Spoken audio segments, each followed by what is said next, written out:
Olá, seja bem-vindo ao Café Filosófico, um projeto de extensão da Universidade Federal do Rio Grande do Norte. Nesta temporada, a gente está abordando o tema do desenvolvimento sustentável, em parceria com a Pró-Reitoria de Pós-Graduação e especialmente com o projeto institucional de internacionalização. Hoje recebemos o professor Gilvânio Moreira, doutor em filosofia, um estudioso da obra de Heidegger. Gilvânio, um prazer tê-lo aqui e conversar um pouco sobre esse tema. Seja bem-vindo. Obrigado, Oscar. Boa tarde a todos e todas. Quero agradecer também o convite. É sempre um prazer discutir coisas tão importantes, né, como tanto a questão que se desenvolve na esteira do pensamento ecológico, como também, claro, no pensamento da filosofia da técnica, né, da qual Heidegger, em certo sentido, se insere. Uhum.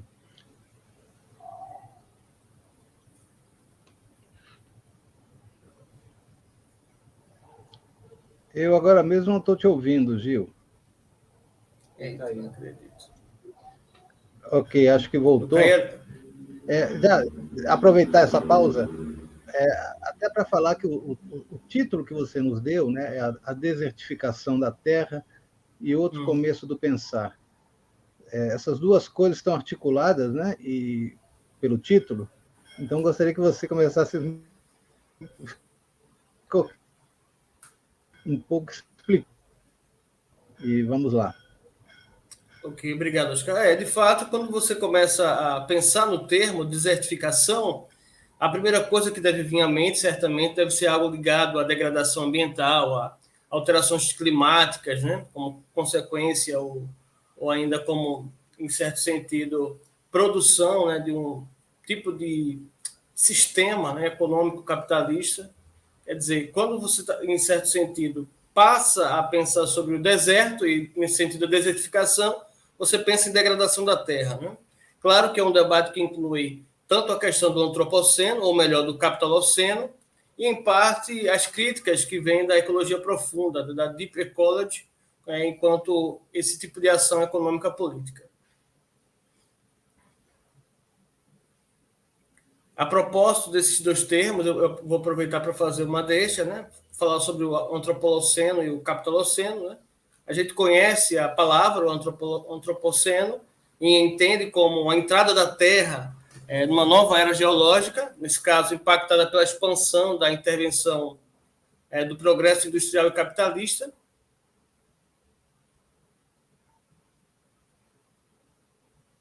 E, nesse caso, compreendendo essa entrada da Terra, né, nessa nova era geológica, como o próprio capitaloceno, né? Sendo esse capitaloceno uma cria da metafísica, como a gente vai ver, a metafísica da técnica.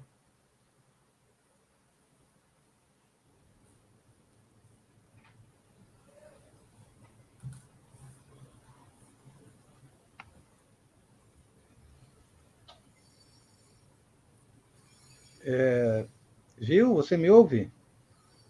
Escuto. Acho que caiu a conexão. Não, você, está um pouco instável a rede, realmente.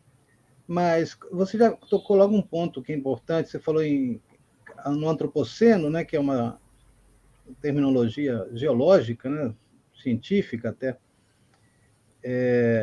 e falou do capitaloceno, que então de cara já parece que soa, não? Para mim já acabou soando assim, né, que você vê que um dos problemas que a gente enfrenta hoje não é só a questão do que Heidegger chamou da metafísica consumada, como técnica, tecnologia, esse domínio do pensamento calculador, mas parece que isso vai junto com um certo pensamento que dá base ao capitalismo. Então, talvez você está associando digamos assim, esse caráter geológico do antropoceno, você está transformando isso numa ideia de que o capitalismo é ou até um sinônimo disso. Fala um pouco sobre isso. Isso que é importante porque há pouco eu disse que o capitaloceno seria uma cria da metafísica, né? Mais especificamente da metafísica da técnica. E como entender isso, né? Comumente se usa esses dois termos, antropoceno, para se referir a essa entrada geológica do planeta Terra numa nova era, né? que seria, em certo sentido, pautada pela expansão e intervenção humana. O Capitaloceno surge para tentar corrigir uma espécie de problema que surge no Antropoceno. Quer dizer, quando você pensa que essa nova entrada geológica do planeta tem consequências severas em virtude da intervenção humana, você não se refere a um humano específico, mas todos os humanos, né? E a gente sabe que, em certo sentido, não são todos os humanos que, de certa forma, promoveram esse tipo de catástrofe climática que hoje a gente vive, né? Então, o Capitaloceno surge para pensar não a intervenção especificamente humana, mas a intervenção do progresso industrial e capitalista, né, nessa nova era geológica. Daí a palavra Capitaloceno, em oposição a Antropoceno. Mas, claro, que Heidegger, e principalmente, eu acho que o Heidegger está um pouco seguindo na esteira do Nietzsche, porque ele está pensando por desertificação do mundo, especificamente, né? Se descola um pouco desse sentido, tanto do Antropoceno quanto do Capitaloceno, porque essa desertificação do mundo tem um sentido muito mais existencial, ontológico, do que propriamente ôntico, né? Existenciário ôntico. Entendo. O que não ficou muito claro é por que você pensa numa oposição, né? Pelas raízes, a história do próprio Antropoceno, e o do capitalismo seria algo mais tardio. O que você coloca como coisas opostas? Ou não interligadas, pelo menos? Né? Para simplificar o uso dos dois termos, o que eu diria? Quando você pensa o antropo e você pensa o seno, que se refere a essa nova era geológica, você acaba por tomar como responsável, por assim dizer, todos os entes humanos que, em certo sentido, destruíram ou então devastaram parte do que a gente conhece como o planeta Terra. Só que se você for dar um passo atrás e pensar nos povos originários, por exemplo, e outros povos que, em certo sentido, tinham uma relação muito salutar com a Terra, a gente pode pensar até através do próprio Heidegger, como, por exemplo, do período pré-metafísico, o ente humano está ali tendo uma relação quase que sagrada com aquilo que desabrocha por si mesmo, que é a physis, né, que é a natureza. Então, quando você usa o termo antropoceno, parece que todos os entes humanos são culpados por essa devastação, onde, na verdade, né, os estudos já comprovam que o maior peso nessa responsabilidade está muito mais ligado à ideia de progresso industrial e, obviamente, capitalista, do que necessariamente todos os povos humanos. Então, a palavra capitaloceno surge para tentar corrigir o que parece um erro, né? Afinal de contas, não é em virtude de toda a intervenção humana, mas de alguns humanos específicos, para dizer os europeus especificamente, mas, em certo sentido, o capital e o progresso industrial, que, com toda a sua velocidade e força, né, o Heidegger vai chamar isso de força maquinal, levou a Terra a um estado crítico, né? Por isso a gente fala de crises ambientais, etc. Então, a diferença basilar entre antropoceno e capitaloceno seria essa. Quem, de fato, são os responsáveis? De fato, são os responsáveis por essa entrada nessa crise ambiental. Uhum. Mas agora, então, voltando ao título, quando se pensa em desertificação da Terra, você estaria indicando justamente essa devastação, fruto do capitaloceno, dessa intervenção, era isso? Sim e não ao mesmo tempo, porque, como eu disse um pouco antes, né, olha, de fato, o capitaloceno é uma cria da metafísica, da técnica, né? Então, mas isso tem uma longa história, né? Todo esse processo de desertificação do mundo, mais especificamente, né, de devastação da Terra, gira em torno, penso aqui, da questão perseguida pelo próprio Heidegger em Ser Tempo, né, que tem a ver com a crítica dele à metafísica, ao esquecimento do ser e, posteriormente, a verdade do ser, né? Porém, o emprego específico do termo, quando você pensa o que o Heidegger está querendo dizer com esse termo, desertificação, esse uso do termo vai surgir, na verdade, ali por volta da década de 30. De 30 até 50, o Heidegger vai fazer a apropriação do termo, penso eu que a partir da leitura de Nietzsche, né? Sobre essa ideia de desertificação, né? O deserto cresce e tal, para poder tematizar não somente esse pensamento poético, que a gente vai discutir mais à frente, com Hölderlin, como também com esse pensamento metafísico que se consuma ali com a obra do Nietzsche, né? Quer dizer, o termo desertificação não aparece na obra primeira do Heidegger, aparece na obra tardia, por assim dizer, né? Ele começa principalmente quando Heidegger se aproxima do Nietzsche, porque o Nietzsche vai fazer a crítica metafísica a partir dessa ideia de desertificação, né? Quer dizer, no sentido desse processo de desilusão de todos os sentidos, né? A queda dos sentidos platônicos, por exemplo. Mas o Heidegger, especificamente, faz uso nesse período, né, de 35 a 50, porque de 35 a 50 ele vai começar a gestar isso que seria a crítica da técnica, né, e a pergunta pela técnica, que surge nas conferências de Bremen e depois nas conferências em geral, né? Então, em certo sentido, quando Heidegger está tentando pensar essa ideia de desertificação, ela se apresenta como mais ampla do que o próprio antropoceno ou o capitaloceno.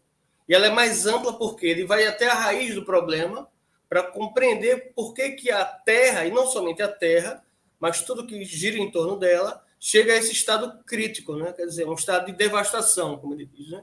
Porque em termos seria desertificação do mundo, e a gente vai tentar entender o que significa o mundo aqui nesse pensamento do Heidegger, e, obviamente, essa devastação da Terra, né? É uma coisa curiosa, eu separei um trechinho do livro Introdução à Metafísica, que é exatamente de 1935, onde o Heidegger faz o primeiro uso, né, dessa palavra, ainda que ela apareça de duas formas, né? Quando a propósito do tema da decadência da Terra, né, o Heidegger vai falar que tanto essa noção de otimismo quanto pessimismo, né, quando ele fala do pessimismo cultural ou otimismo, não são, categorias utilizáveis aqui, né? Nem se trata de um pessimismo, porque a Terra entra num processo de devastação, nem também de um otimismo, né? Aí ele diz assim, cito o próprio Heidegger nesse trechinho aqui do Introdução à Metafísica. E ele diz assim: esta simples verificação nada tem a ver com pessimismo cultural ou otimismo, pois a desertificação ou obscurecimento, né, do mundo, a fuga dos deuses, a destruição da terra, a massificação do humano, o desprezo e ódio contra tudo que é criador e livre já alcançou em toda a terra uma medida tal que categorias pueris como pessimismo e otimismo já se tornaram ridículas, né? Essa frase ficou muito famosa, essa passagem ficou muito famosa através do Abu Janra, né, no programa Provocações. Ele lê esse trecho do Introdução à Metafísica e começa uma discussão sobre isso que o Heidegger está pontuando, que é essa ideia de que, olha, nós chegamos numa situação tão severa e crítica e decadente da própria Terra que eu não estou aqui sendo pessimista, nem muito menos otimista, né? Mas estou tentando mostrar que tanto o otimismo quanto o pessimismo são, frente a esse problema, questões muito pequenas, né?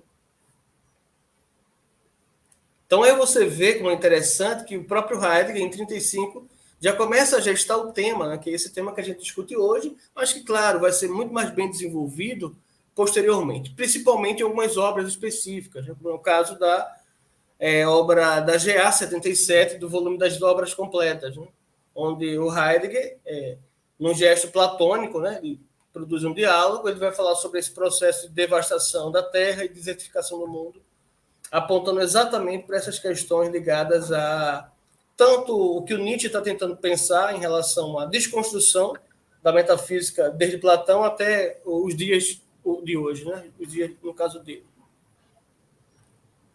Ô, Gil.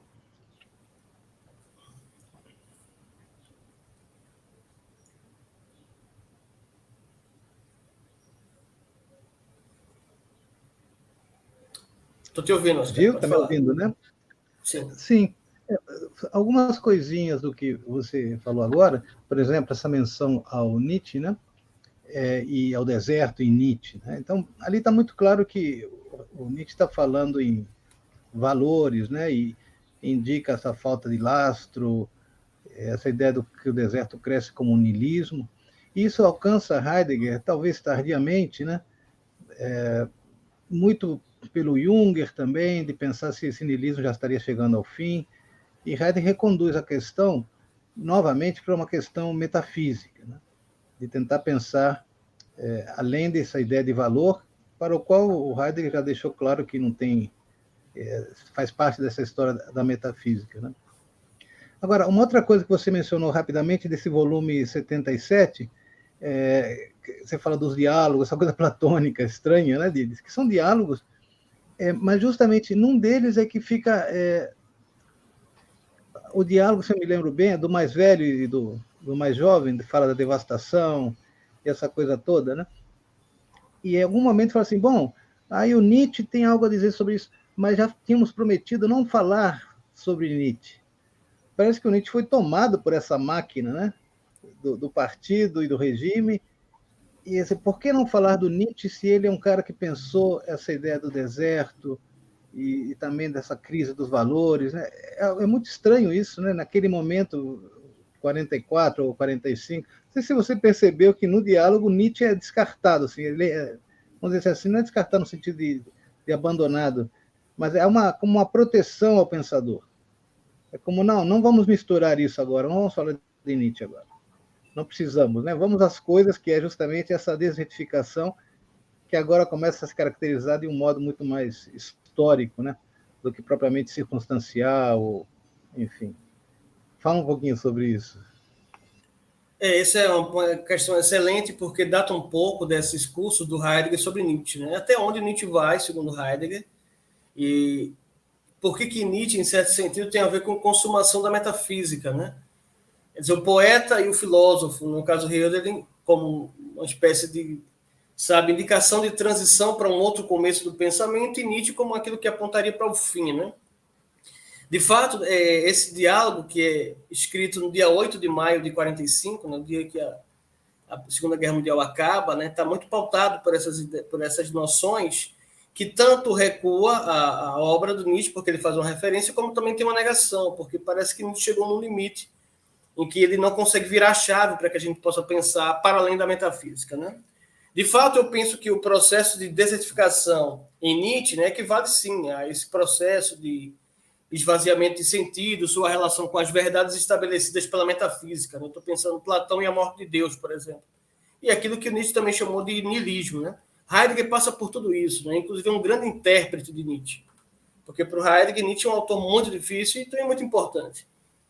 Contudo, Nietzsche chega no limite da sua crítica que faz com que ele mesmo caia numa espécie de esquecimento. Né?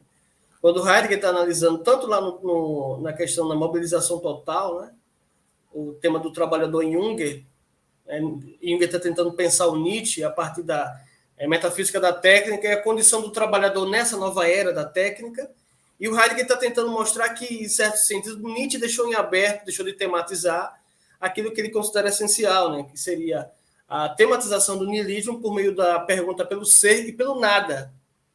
Como Nietzsche, em certo sentido, esquece de fazer a pergunta, passa batido pela pergunta essencial, cai ele mais uma vez nesse problema metafísico que é a questão do próprio esquecimento. Né? É importante lembrar que quando Heidegger já termina ali o discurso sobre Nietzsche, né, depois da década de 40, 50, ele está tentando falar agora não mais de esquecimento, né, que é um esquecimento gradativo, né?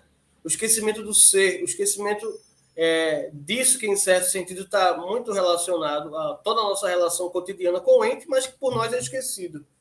Esse esquecimento gradual, que começa com a metafísica, termina com Nietzsche como um abandono do ser.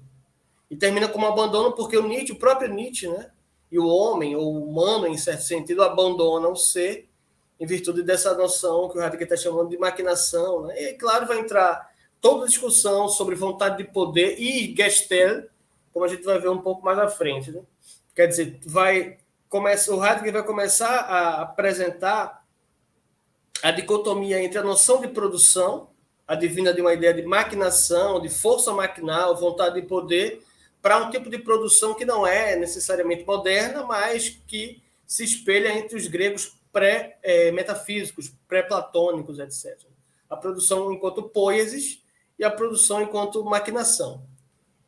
Então, eu acho que você está muito bem colocado quando pensa, né, até onde vai a investigação do Heidegger sobre Nietzsche e até onde Nietzsche pode nos ajudar para que a gente possa pensar essa noção de desertificação. Quer dizer, se para o Heidegger o que faz com que o pensamento do outro começo ressurja, negando formas específicas de relação racional com o ente, né, o pensamento racional, o pensamento calculador, esse pensamento, que em certo sentido está pautado pela meditação do Heidegger, ela não pode deixar de fora a pergunta pela verdade do ser, e, obviamente, a pergunta por aquilo que é fundamento sem fundo, né, que é o que ele chama de abismo, o Abgrund, enfim, o nada, a negação do ser. Né?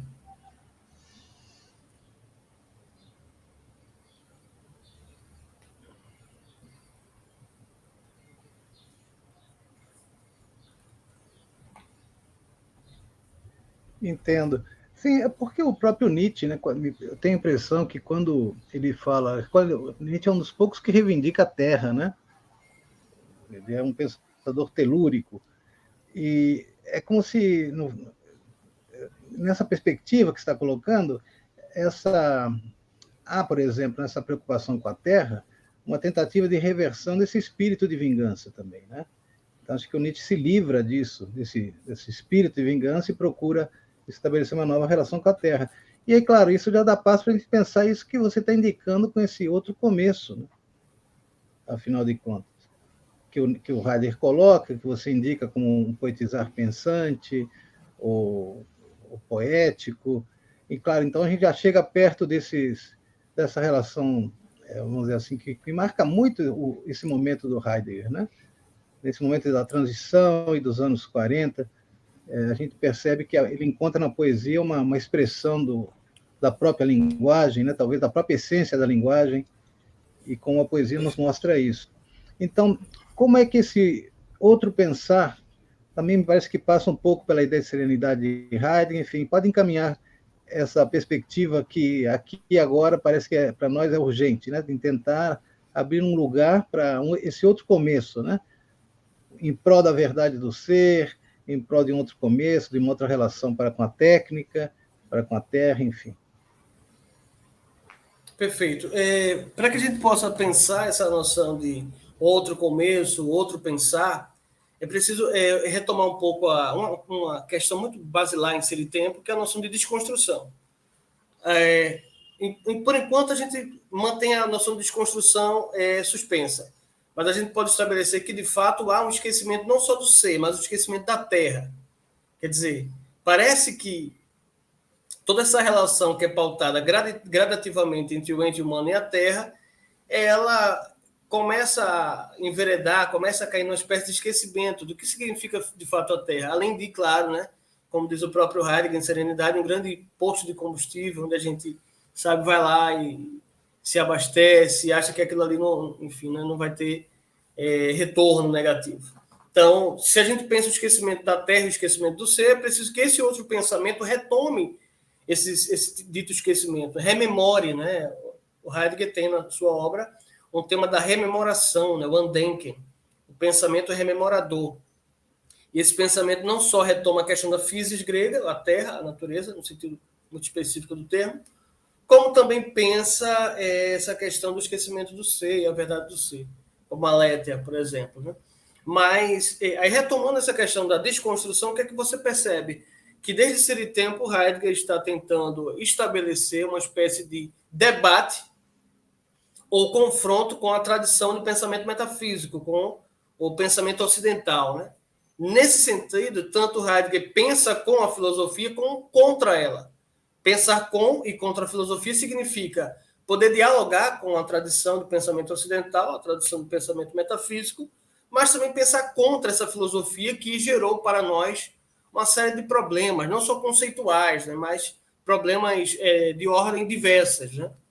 Então, essa noção de desconstrução que sai de Ser e Tempo e volta para o Heidegger tardio, para que se possa pensar essa outra forma de meditação do pensamento, etc., o pensamento poético e da linguagem poética, ele inclui o Heidegger ali numa espécie de filosofia da técnica, né? Porque é essa filosofia que vai denunciar, obviamente, os modos danosos que a gente tem com o meio, como também vai pensar novas formas de meditação. Né? E aí, como eu tinha dito antes, né, o que entra nesse pacote da desconstrução do Heidegger? Né? Tanto entra a questão do tema da técnica como tema da produção. O que significa produção para nós, entes contemporâneos? O que significa fabricação? E o que significava fabricação e produção na era da técnica grega, né? Essa relação entre a técnica, como uma forma de arte, um saber artístico, e a técnica moderna, leva Heidegger a, em certo sentido, perguntar pela própria essência, né? Onde se encontra a essência da técnica. Ele diz lá na própria conferência, né, de 53, que a essência da técnica não se confunde com a técnica, mas a essência mostra aquilo que a técnica é em sua essência, né? Quer dizer, a essência da técnica mostra, de certo modo, como a técnica pode se apresentar de uma certa maneira. Então, você teria tanto o produzir técnico, moderno, né, instrumental, modo de fabricar, como também o produzir poético, né, da criação pensada pelos gregos antigos. Se você pensa, por exemplo, a técnica como saber, né, no sentido grego, e técnica como atividade, né, como o meio para um fim, um sentido instrumental, isso faz com que você possa pensar técnica de duas formas, né? Se você pensa técnica, o saber entre os gregos pré-metafísicos, né, e você a entende como aquilo que está atrelada a um modo de produção pós-criação, né, você vai começar a compreender que a essência desse saber, a técnica, está abrigada no sentido específico de verdade. Porque o Heidegger está tentando mostrar como tanto existe uma verdade por adequação, como também existe uma verdade por desvelamento, né? A essência do saber grego, da técnica grega, pré-metafísica, pré-platônica, está abrigada, ela, em certo sentido, tem morada ali no sentido muito específico de verdade, enquanto alétheia, né? Então, se você compreende essa alétheia, esse desvelamento como um tirar do que está encoberto, e sua relação com a physis, né? O modo como a physis ela mesma brota por si mesma, então você tem essa relação da verdade que não foi tematizada pelos pré-metafísicos e a relação da physis, de um modo que a physis possa ela mesma aparecer e brotar, sem que, para isso, precise ter intervenções humanas em específico. É o lema do Heidegger em relação à serenidade, deixar que o ente seja o que ele é em sua essência, né? Quando você pensa a physis, a natureza, como aquilo que brota por si mesmo, né? Você pensa, por exemplo, numa rosa e no botão da rosa, né? Do botão a flor, a rosa brota. Ela não brota porque eu simplesmente faço intervenções, mas porque ela mesma aparece em si, né? Ela mesma deixa de ser botão para se tornar flor. Esse movimento próprio da physis, né, que é um aparecer e desaparecer, está em direta comunhão com aquilo que o Heidegger está chamando de alétheia, né? Então, esse saber grego pré-metafísico, nesse caso, ele perde sua essência gradativamente e essencialmente quando o ente humano entra nessa nova era de relação com os entes em geral, que é a era moderna, né? Quer dizer, entre os modernos, a técnica está muito mais atrelada àquilo que convoca e possibilita um tipo de composição para a disponibilidade de produtos técnicos. Isso já é Gestell, né? Se você pensa a técnica como aquilo que está atrelado àquilo que nos convoca a desencobrir, olha, tá vendo? Nos convoca a retirar do ente produtos para a disponibilidade técnica, você passa de um tipo de técnica grega, né, tem uma relação salutar com o ente, para um outro tipo de relação com o ente, que está muito mais ligada à dominação e controle, né, que são os lemas da modernidade. Então, para fazer um balanço, o que é que você tem? Aquilo que convoca, né, e composiciona uma fabricação, Heidegger identifica como maquinação, né, quer dizer, esse tipo de maquinação que está atrelada a uma razão instrumental, uma razão, a um princípio da razão, né? A gente vai até Leibniz, se quiser. Quer dizer, a essência da técnica, a Gestell, está abrigada, sobretudo, na determinação do sentido racional da verdade, pensamento calculador, sua relação com o tipo de produção que seria a própria maquinação. E aí você tem um antagonismo entre a verdade, como a letra, e uma verdade enquanto razão. Nada é sem razão. Aqui tem uma verdade. Entre os gregos, em certo sentido, se estabelecia uma outra forma de verdade. Então, esse modo de relação e essa mudança de comportamento frente ao ente é uma coisa que o Heidegger capta e acentua como surgimento da era da técnica moderna.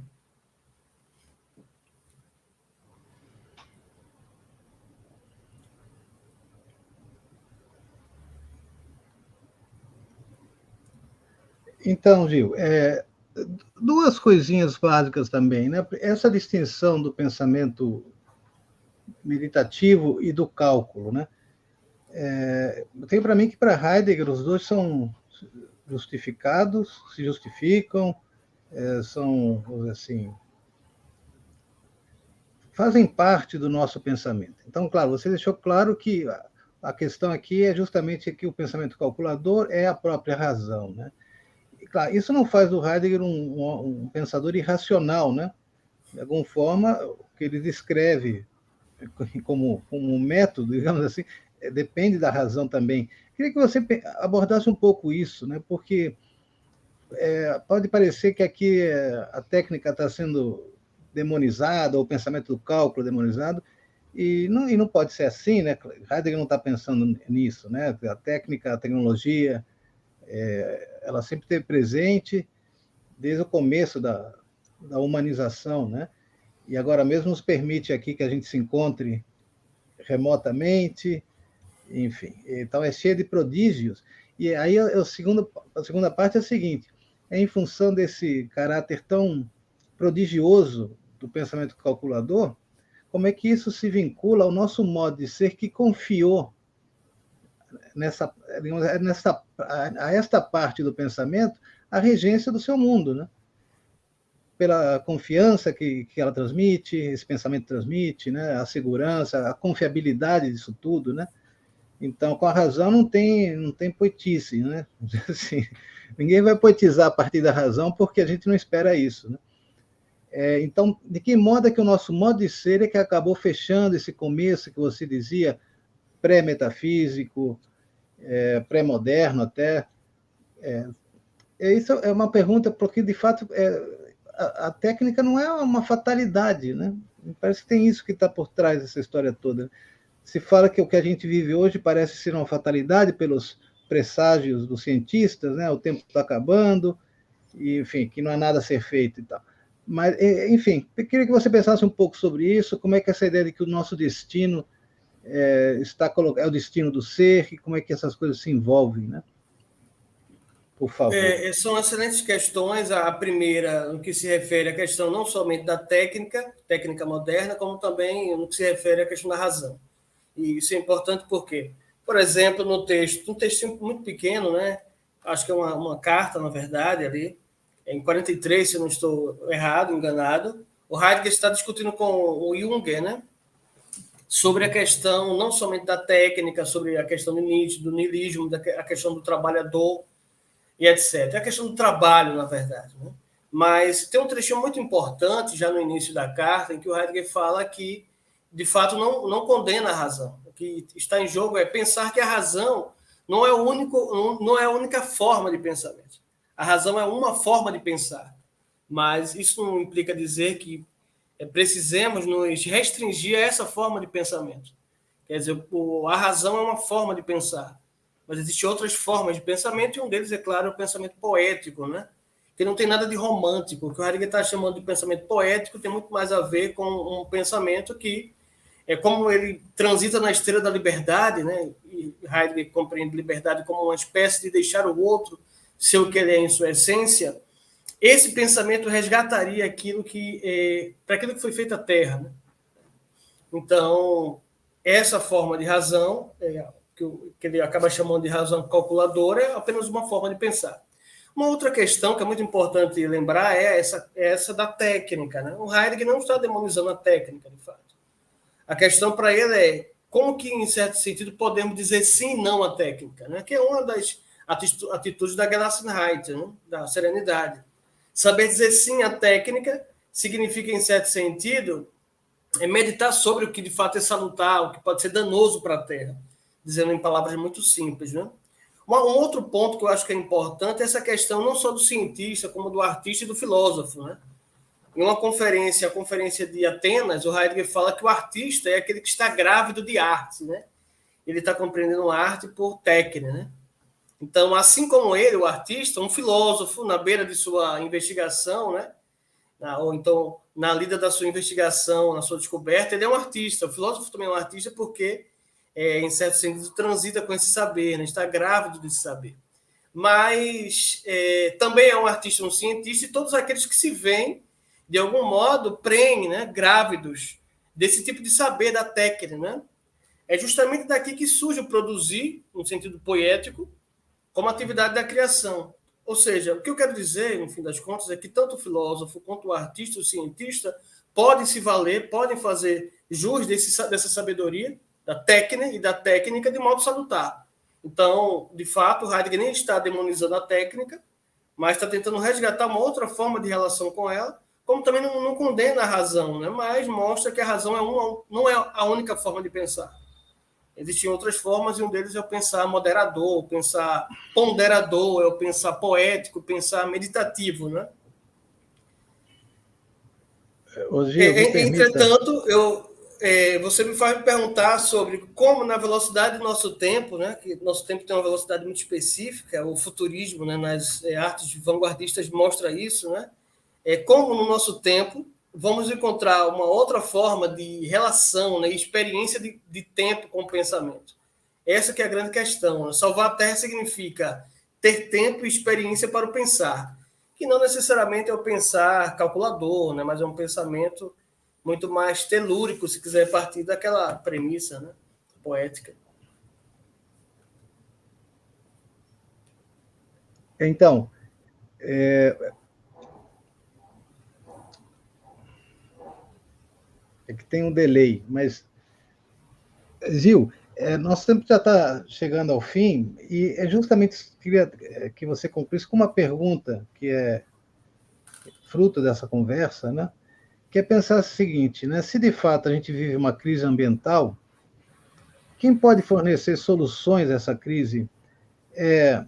Como fazer isso? Né? Seria renunciar à tecnologia, aplicar a tecnologia de um modo ponderado, ou é que isso pode ser feito sem um outro tipo de pensar? Né? Por isso que eu perguntava no começo como é que as duas coisas estão relacionadas. Né? Ou a Terra se desertifica, ou então algo pode acontecer em função de um outro começo do pensar. Porque no fim eu me pergunto, esse pensamento não racional, ou poético, ou esse poetizar pensante, ele pode promover o quê, né?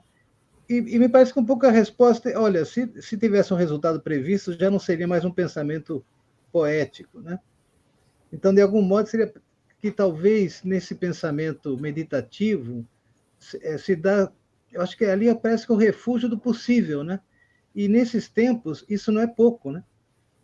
Não sei se eu fui claro um pouco para te passar essa inquietação que surge, né, do que você diz, né? E do que o Heidegger está colocando. Né? Afinal, apostar no possível me parece já uma conduta apropriada. Né?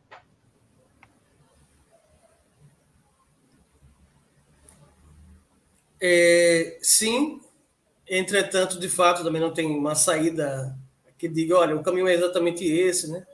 Entretanto, se você pensar, pelo menos duas coisas, acho que importantes. A primeira é o seguinte, o que é que o Heidegger agora, quando estabelece o fim da filosofia, pensa enquanto filosofar?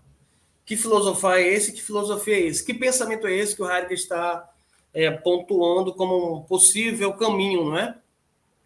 Para que a gente possa ter uma relação mais salutar, não só com a Terra, mas com os entes no todo, na totalidade do ente. Né? Então, quando você pensa esse outro tipo de filosofar, não é mais o filosofar da tradição metafísica, né? Um filosofar que ela reelabora, né? Quer dizer, é um pensar que está muito a ver com ligado à criação, né? Com uma miscelânea de questões que não necessariamente recorre ao pensamento metafísico, que seria um pensamento muito enquadrador. Então, o que você teria, uma primeira questão, pensando em relação a esse tipo de filosofar, talvez encontre respaldo naquilo que, nas questões fundamentais da filosofia, um texto também de 35, 36, que é contemporâneo dos Beitrag, né, Contribuições à Filosofia, onde o Heidegger está tentando dizer o seguinte, olha, a filosofia, esse filosofar, que não é mais metafísico, ele não se confunde com uma coisa. As coisas são úteis. A filosofia não é nada útil. A filosofia, o filosofar, é mais uma postura afinada, né? Que pergunta pelas coisas de forma específica. O filosofar, nesse caso, é uma espécie de disposição para, uma inclinação para perguntar pelas próprias inquietações que nos alcança. Então, você teria um pensamento que, em certo sentido, se encontra ali com aquilo que não é útil e, por sua vez, se encontra com o tempo da experiência do pensar, porque a negação, eu sempre digo isso, a negação do útil é a negação do negócio, né? E a negação do negócio é o ócio. E o ócio é o tempo livre para a criação, é um tempo livre para o pensamento, um tempo livre para a meditação, é um tempo livre para a escolher, não é? Que é um conceito muito difundido, né? Sobre ter tempo para o pensamento. Então, quando você vê o Heidegger fazendo uma relação entre filosofar como aquilo que é o mais útil e entretanto, o mais soberano, o que é que você tem? É preciso sopesar o que significa útil hoje e inútil. Não compreendendo o útil como o modo comum da palavra, mas esse inútil como aquilo que em certo sentido, é a negação de todo pragmatismo, de todo utilitarismo, de toda violência e velocidade do nosso tempo. Quer dizer, é uma experiência que pede para que a gente se desarme do consumo, né, das coisas que a gente diz que são mais importantes, porque são úteis, e passe agora a meditar sobre a nossa própria condição na Terra, né? E essa seria um possível caminho, né? Mas não uma solução. Entendo. Eu acho que o indicativo também, em outras partes, o Heidegger chega a dizer que devemos aprender a habitar, né? E, claro, de outra forma, esse novo habitar corresponde a um outro pensar também, né? E sem essa reflexão, essa meditação, essa prática, né? Esse exercício demorado de permanecer aí confiado à espera, etc., eu acho que isso resguarda o possível, que era o que eu tinha apontado, né? E daí pode surgir algo, né? Não depende mais de nós, de qualquer forma, é uma conduta recomendada no sentido que ela abre um lugar, dentro dessa perspectiva da antropologia, que não é mais regida por esse pensamento calculador. O útil aqui já não tem mais lugar, né? Vale o inútil, né? Que no fim acaba sendo necessário, né? Quer dizer, é uma pobreza que enriquece, para se valer um pouco dessa imagem de uma preleção, um texto de Heidegger, né? Que você conhece bem, a pobreza, e que é de uma época, da mesma época do diálogo da Frente Russa e de vários outros também, que a gente mencionou agora há pouco, né? Muito bem, Gil. Eu te agradeço muito a presença. Se você quiser concluir com alguma reflexão rápida, por favor, fique à vontade. Eu agradeço também o convite mais uma vez, Oscar. Acho que é importante, né, que a gente possa fomentar esse tipo de pensamento, que sai um pouco da esteira desse pensamento calculador, racional, né, obviamente metafísico, que é extremamente limitador, né? Na verdade, só quero dizer que quando Heidegger fala de salvação da Terra, né, já no ato desesperador, né, só um Deus pode nos salvar, ele, em certo sentido, acena, né, como faz o Teatro Novo, para uma região, para um tipo de espaço existencial onde determinadas relações, né, se reconstroem, né, para que a gente possa, uma vez mais, restabelecer e resguardar a terra. Né? Isso que você agora acabou de dizer, que é o habitar. Né? Habitar essa região, esse lugar, para que a gente possa ter uma relação mais salutar com toda a terra e etc.